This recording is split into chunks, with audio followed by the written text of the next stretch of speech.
For most of my life, what I have recognized as AI or artificial intelligence is this. Alexa, what's the weather? Got it. Sending drone strike to small village in South America. Alexa, stop. Drone strike in 3. Alexa, stop. 2.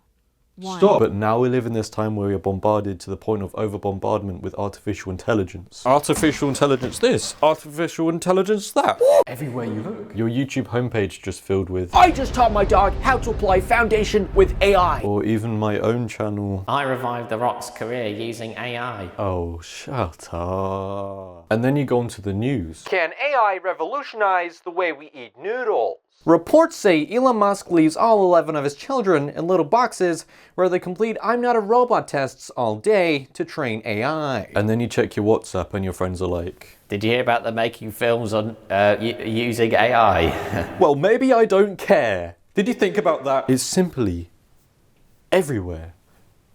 And you cannot escape it. Unless you put your phone down, go outside and touch grass. But then you remember your garden doesn't have grass. So you head upstairs and go back on your phone. If this is our generation's defining moment, then I want out. I'm going to invest all my time into the creation of the time machine. Then I can at least be part of the Industrial Revolution, or even better, the Renaissance. Or just go all the way back to the Stone Age. You know, that was the most pivotal point in history. I just want to live in a time where I can contribute and be part of society in a meaningful way. I'd go to the year before they invented stones and I'd say, right guys, you know these little hard grey things, right? Now hear me out. I think we should call them stones. Now there's this thing called fire. My point being I could live in a time where I can make actual contributions to society and not just, be on my phone. Basically it's come to the point where I'm sick. I'm tired of hearing about artificial intelligence, let alone it being shoved down my retinas every time I consume media. And I assume I'm not the only one that feels this way. You lot over there, what, do you feel the same way? Yeah.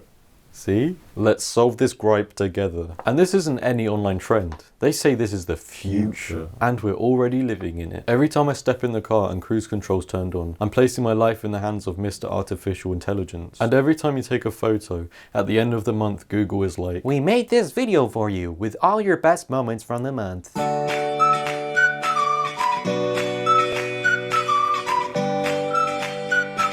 So no amount of touching grass can help you out here. Oh, and by the way, I haven't even mentioned the whole AI is coming for your jobs dread.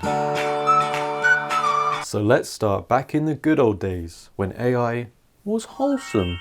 But the idea of AI used to have this positive sheen to it. It was exciting. Like, remember Akinator, where it would figure out what celebrity you were thinking of through a series of questions. And no matter how many times you would do it, you'd react like, what? How did you guess that? I didn't even know what I was thinking of. Is your character real? Nope. Is your character a male? Nope. Does your character have dark hair? Nope. No, you're wrong. You're wrong. You're wrong, Akinator. You're wrong. Yes, more than 40 years old. What? Is that the librarian from Star Wars? No. This was meant to show off how good this was. Okay, I'm going to try one more time because I'm going to give it benefit of the doubt. Does your character overdose? Probably not. Ginormica? From Monsters vs. Aliens? No. Oh, look at him so smug, as if he's not failing miserably. He's asked me like 200 questions at this point and he's still got nowhere near. You know who I was thinking of? I was thinking of her. Well, I've got a talking donkey. My point is, Akinator is usually very good, but in this circumstance, in this case, he failed miserably. Or when Siri was new and it was still fresh and exciting. Mum, What? look what I can do on the iPad. Hey Siri. Hi, how can I help? Or you would simply say, Hey Siri, tell me a joke. To do that, you'll need to be online. then you'd pull up a website with all the things that you could ask it. Then Alexa came out, then you'd do the exact same thing. Alexa, tell me a joke. It never got old. Then themes of AI also appeared in popular culture, like WALL-E. Like WALL-E! Where humanity messed up so bad that they literally turned into animations. And their fate rested on a couple little wholesome robots who managed to restore humanity. And also that film about the inflatable robot balloon lad. Never watched it. And also, K9! K9! Rose Tyler, Mickey Smith, allow me to introduce K9. Well, K9 Mark III to be precise. Popular media has been interested in artificial intelligence for a long time because they know people will pay good money to see it in the cinemas. Because humans are intrigued by this stuff. Because it's different. but it's similar. It's uncanny. And you know it's mostly presented positively, something wild and different, but at the same time, you can trust it. It won't hurt you. It's your friend. But more so, it has always kind of been pathetic and non-threatening. What, is your robot dog going to protect your home whilst me and my crew steal all your belongings? Probably will, because criminals don't say belongings. Nah, but really, to protect your home, you need one of these. Get back.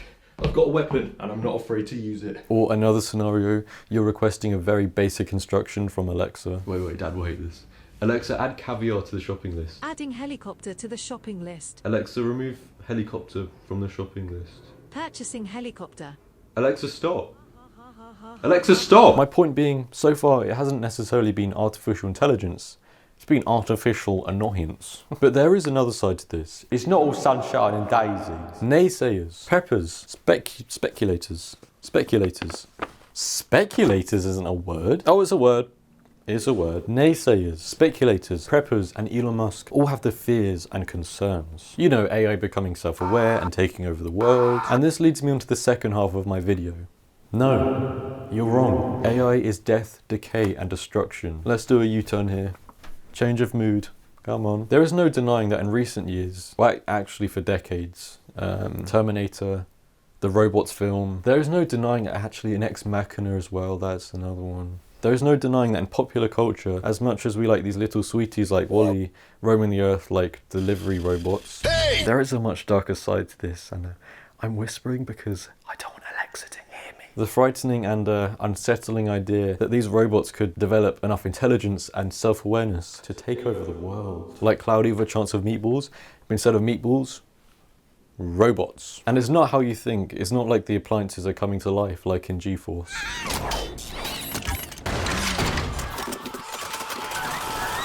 One day your smart fridge, dishwasher, oven, microwave, blender, juicer, pepper grinder, salt grinder, and vacuum cleaner will all gather one day, scheming the most terrible schemes. The next day your washing machine will start washing your clothes at too high of a temperature, and they begin to shrink. The next day your fridge and freezer stop cooling your food. Mold develops. Death! The next day you try and clean your floors, but there's no suction. Let me just look through the tube to see if there's a blockage. The vacuum cleaner turns on with more suction that's ever been witnessed on this planet. Your eyes, gone. The next day you're eating mold-ridden food that you couldn't see because your eyes have been vacuumed out. And all the while you're finding it hard to move because your clothes have been shrunk down. Nevertheless, you have guests coming round. You need to make sure your kitchen is clean and tidy. You go to put a used glass in the dishwasher. When you open it, you're blasted with steam so hot that your face actually melts off. And just like that, your appliances came together and did that. So, you think this is over the top? You just wait for the day when your appliances betray you. And if we're feeling a little more supervillain vibe, Elon Musk's company Neuralink have been developing brain chips for 7 years. Why? The fact that my blue passport has a little chip inside that can connect to my phone is mind-blowing enough. Let's just leave it there. And I know this is an obvious thing to say, but won't this just lead on to full-on body control? One day, instead of having a PS6, the rich will just grab a controller and control people around them for fun. Oh my god, Chelsea, look at that homeless man over there. Are you gonna make him stand up? No way. I gotta what shall I make him do? Drop his warm drink. Drop his warm drink? But it's like really cold out. No, do it. I'm gonna do it. Oh my god, it's gone all over his legs. Oh my god, he's screaming. Chelsea, look. Right, put it on TikTok. Chelsea, no way! Right, I'm gonna make him jump into the Thames. I wish I did a sketch on brain chips, maybe when it was more of a trending topic. Oh wait, I did. Ed thinks that I can't tell when he uses the brain chip, but it's so obvious. So, how does it work? AIDS? AIDS! Oh, sorry. We talked about this. No brain chip at the table. How does work?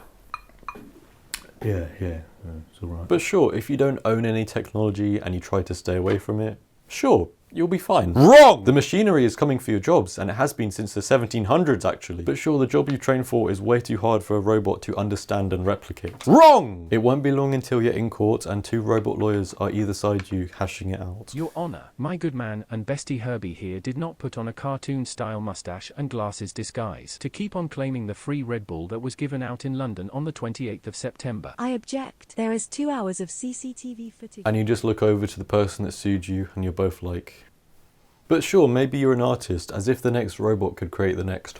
You see, art requires a human touch for it to have meaning. Wrong again! I'm not sure though. It's a very complicated issue. Robots and AI taking your jobs is like the Order 66 of your livelihood. Then it just gives way for people like Joe Rogan to talk about things like universal credit that he can't properly understand the complexities of. Nor can I, let's be honest. And although this is a hot topic now, and lots of people are actually scared of the consequences, where will over-automation take us? But cut to, let's say, 500 years. Either we have put a stop to this silliness, put restrictions in place, tax the robots, or we just go, you know what, let's just sit back and, let the robots do everything. Then we literally turn into the robots from WALL-E. But that's fine, because they wouldn't know anything different. They were brought into this world by the cold touch of a robot nurse, whose hands are made of the same material as a silicone cake spatula. And maybe that isn't so bad. One reason being we wouldn't still be having this dreadfully mundane and boring conversation of AI. I had to write the script on double speed so that I wouldn't have to linger on this topic. It's just so dull, can we not just talk about something else? And some final thoughts. What happens when automation controls automation? What will be the purpose of humans in that world? Okay. Are we like the gods in that sense? Or do robots become gods? Okay. But also automation can actually be done quite wholesomely, like in the Weasley's house, right? Using magic. But we don't have magic. I don't think we do. Maybe we do. That'd be so good. So yeah, those were my final thoughts. When I was a boy, if you would talk to me about the concept of artificial intelligence, I would have thought you were having me on. All I've known in my life is the radio and the TV. That's all we got. That's all we had when I was a little boy. But now, you're telling me that I can talk to my phone and it can talk back to me. Oh, duh. Well, I'll be damned. Oh, well, I'll be damned. I would not believe the day where that will be more than